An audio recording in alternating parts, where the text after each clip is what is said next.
students, this video lecture is a part of Frost and Public School digital learning program. We continue our chapter 5th, Surface Chemistry, part 2. In our previous class, we discussed about the different kind of surface phenomena. Today we discuss important surface phenomena, that is adsorption in detail.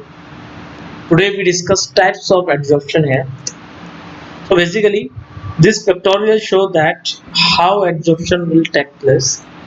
कभी आपने सोचा होगा कि एक बंद कमरा है मान लीजिए, तो उस पर जो भी आपकी अलमीरा रखी हुई है या फिर कोई टेबल है या चेयर है, तो जब आप उस कमरे में विजिट करते हैं after a long period of time, तो आप देखते हैं उसके ऊपर कुछ डस्ट पार्टिकल, जब आप उस पर ऐसे अपने फिंगर टिप से आप उसे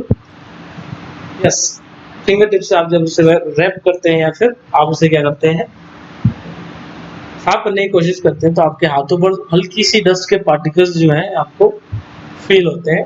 तो डस्ट पार्टिकल कहाँ से आए? एक्चुअली ये डस्ट पार्टिकल जो है एब्जॉर्ब हुए हैं over the surface of that article, जो भी आपकी टेबल है या फिर टीवी टेलीविजन है या जो भी है, तो उसके आउटर सरफेस पर जो है या विंडो पेन हो गए, जो डस्ट पार्टिकल जो लेयर की फॉर्म में आपके अरेंज हो जाते हैं, ये एब्जॉर्प्शन को शो करते हैं। ये जो लेयर्स यहाँ शो की हुई है, first, second, third and fourth layer, तो इन फोर्थ लेयर्स में से आपकी जो 3 लेयर्स हैं आपकी अपर वाली, इनमें अलग टाइप का एब्जॉर्प्शन शो किया हुआ है। और जो ये ग्रीन कलर से आपकी जो लेयर शो की हुई है, दैट सिंगल और unilayer having a different kind of absorption. यहाँ जो एब्जॉर्प्शन का जो चेंजेस आपको देखने को मिल रहे हैं, ये बॉन्डेड से नेचर ऑफ इंटरेक्शन से देखने को मिले हैं। In case of first layer, there is a chemical interaction which involved during adsorption, while other 3 layers are arranged upon each other and with the help of weak van der Waals type of interactions. जो first layer होती है हमेशा वो interact करती है strongly with the adsorbent surface, okay, and there is a chemical bond in between these particles and the adsorbent surface, while in case of other layers they all are situated upon each other with the help of van der Waals interactions. तो दो तरह के adsorption आपको देखने को मिल रहे हैं, एक केमिकल बॉन्ड से बना होने वाला और एक van der Waals इंटरेक्शन से होने वाला। तो जो आपका केमिकल बॉन्ड से जो इंटरेक्शन हो रहा है, that interaction is known as what? Chemisorption, जिसे आप बोलेंगे। Okay, so in this way we can find the types of adsorption. दो तरह के adsorption यहाँ देखने को मिल रहे हैं, chemical adsorption and physical adsorption। तो बेसिकली वही बात कर रहा था मैं, दो तरह के adsorption आपको देखने को मिलेंगे, chemisorption and physical adsorption, that is also known as physisorption। दूसरा पॉइंट ये आता है यहाँ से निकलकर कि adsorption thermodynamically, exothermically, how can you prove? आप इसे कैसे प्रूव कर सकते हैं? तो एक इक्वेशन है that is called Gibbs-Almond equation that we taught in our class 11th in chapter number 6, thermodynamic. So what about the Gibbs-Almond equation? That is become del G is equal to del H minus T del S. That is Gibbs-Almond equation. Okay, और जब इस Gibbs-Almond equation में देखो abbreviations क्या है, del G जो है represent कर रहा है change in Gibbs free enthalpy, del H represent कर रहा है change in enthalpy, T temperature को रिप्रेजेंट करता है, del S जो है आपका एंट्रोपी चेंज को एक्सप्लेन करता है। तो बेसिकली ये रिएक्शन अपने आप हो रही है, 10 पार्टिकल जो उस बंद कमरे में गए हैं, जो किसी भी ग्लास सरफेस पर अटैच हुए हैं, विंडो पेन पर अटैच हुए हैं, वो अपने आप हुए हैं, आपको किसी वाइटल फोर्स की रिक्वायरमेंट नहीं है। तो बेसिकली जो वो अपने आप हुई है, ऐसी प्रोसेस कराती है स्पॉन्टेनियस, और जो भी स्पॉन्टेनियस प्रोसेस नेचर में होती है उन सभी का del G कैसा होता है? Negative. Since adsorption is a spontaneous, del G value become negative. Okay, so equation में आप del G की जगह पर आप नेगेटिव साइन रखें। del S is also negative. Why? Because the system randomness become decreases. System की randomness में जब कमी आती है तो del S जो है वो कैसा हो जाता है? नेगेटिव हो जाता है। डिस्टर्बेंस कमी आ रही है, क्योंकि जो पार्टिकल्स 10 पार्टिकल जो हवा में इधर उधर क्या हो रहे थे, इंडिपेंडेंट मूवमेंट शो कर रहे थे, अब वो किसी सरफेस पर अटैच होकर उनका मूवमेंट जो है वो बंद हो चुका है, they become rigid and they become occupy the fix position, because of that randomness of the system get decreases and del s become negative.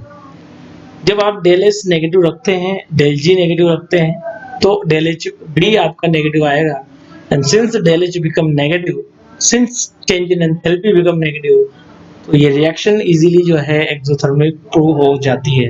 तो एब्जॉर्प्शन किस टाइप की रिएक्शन हुई? एक्सोथर्मिक टाइप की रिएक्शंस हुई, और एक्सोथर्मिक का मतलब ये होता है during those phenomena energy is release out of the system. जब भी कोई एनर्जी जब किसी सिस्टम से बाहर निकलती है तो सिस्टम की एनर्जी कम होती है, जब एनर्जी कम होगी तो वो सिस्टम ज्यादा स्टेबल होगा। एब्जॉर्प्शन जो है स्पॉन्टेनियस है और साथ में एक्सोथर्मिक है, हमेशा ध्यान रखें। अच्छा, इसका डेल एच का वैल्यू कितना होगा? नेगेटिव। डेल एस का भी नेगेटिव और डेल जी का भी नेगेटिव। आगे मूव करते हैं टाइप्स ऑफ एब्जॉर्प्शन, जो कि हम पहले डिस्कस कर चुके हैं पिक्टोरियल में। फिजियोसॉर्प्शन एंड केमिसॉर्प्शन, दो तरह के एब्जॉर्प्शन आपको देखने को मिले। In case of physical absorption carried out due to the weak van der Waals forces, so what kind of interactions are responsible for physiosorption? So the answer is van der Waals interaction. आप तो जानते हैं nature में van der Waals interaction बहुत weak forces होते हैं। Okay, आगे बात करते हैं केमोसॉर्प्शन। तो carried out due to the formation of strong chemical bond, it may be covalent, okay, और अदर डाइपोल इंटरेक्शंस। फिर बात करते हैं सेकंड पॉइंट की, it occur at the low temperature. Physisorption जब भी होगा कम टेम्परेचर पे होता है, क्योंकि यहाँ ओनली एक वीक इंटरेक्शंस है, जबकि कीमोसॉर्प्शन में केमिकल बॉन्ड्स बनते हैं। केमिकल बॉन्ड बनने में, टूटने में क्या होता है, बहुत ज्यादा एनर्जी जो है उसका चेंजेस होते हैं, देखने को मिलते हैं। तो यहाँ कहीं ना कहीं जो है टेम्परेचर जो है ज्यादा टेम्परेचर पर रिक्वायरमेंट है। तो that chemisorption occur at high temperature, ये भी ध्यान रखें। थर्ड पॉइंट है heat of absorption. Heat of absorption का मतलब ये होता है कि जब भी कोई एब्जॉर्प्शन हो रहा है तो कितना हीट रिलीज हुआ। जब एक मोल आपके एड्सॉर्बेंट पार्टिकल एड्सॉर्बेंट सरफेस के ऊपर जब एड्सॉर्ब होंगे तो जो निकली हुई हीट है वो कितना है, जितना ज्यादा हीट निकलता है उतना ही ज्यादा वो एक्सोथर्मिक होता है। तो इन केस ऑफ फिजियोसॉर्प्शन 20 से 40 किलो जूल पर मोल जो है आपका हीट बाहर निकलता है। तो ये फिजियोसॉर्प्शन से बनने वाले बॉन्ड जो है ये थोड़े कम स्ट्रॉन्ग होते हैं, वीक होते हैं।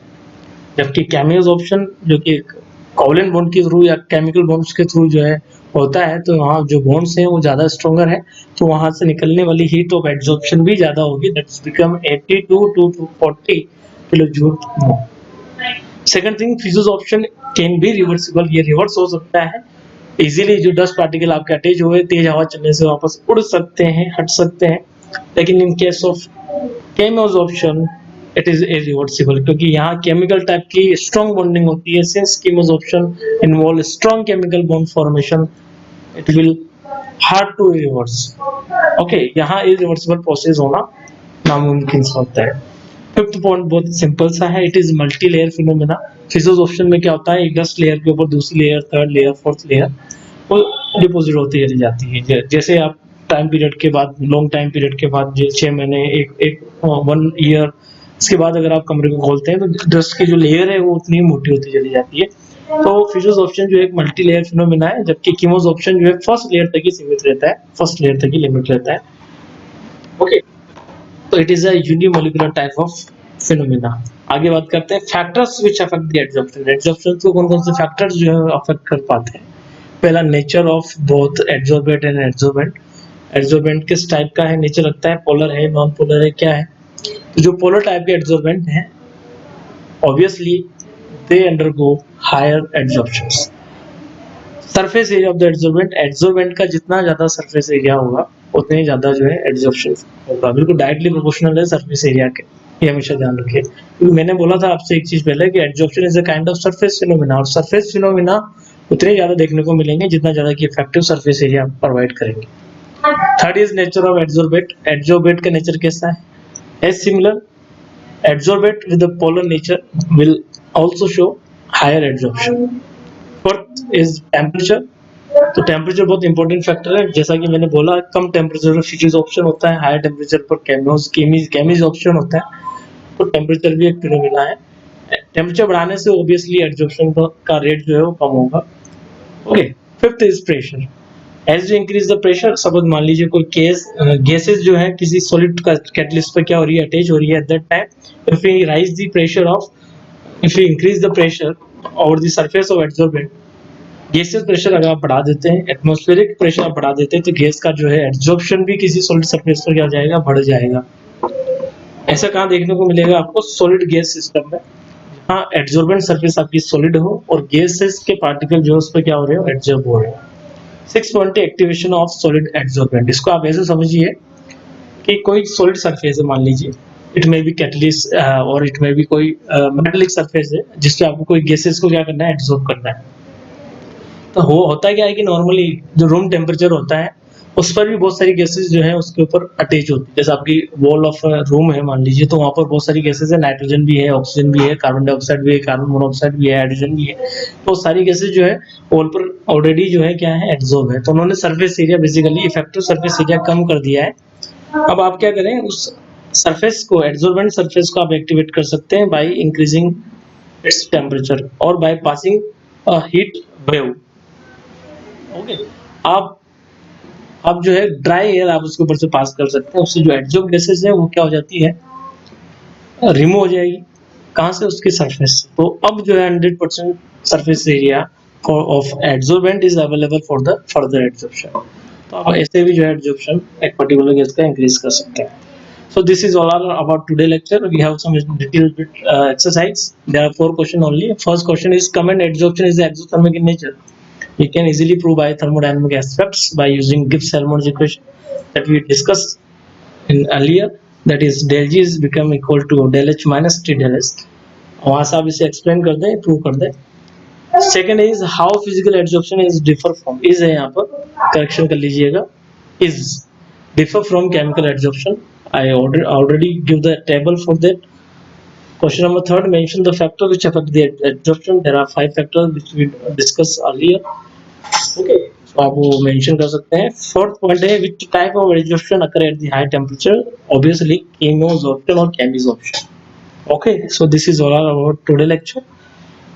Be at home, be at safe, और a day जिस दिन ये लेक्चर डिलीवर हुआ उसी दिन के सारी एक्सरसाइज अपनी कॉपी में आप कर लें as such along with the date. Okay, so thanks for watching this video, have a nice day.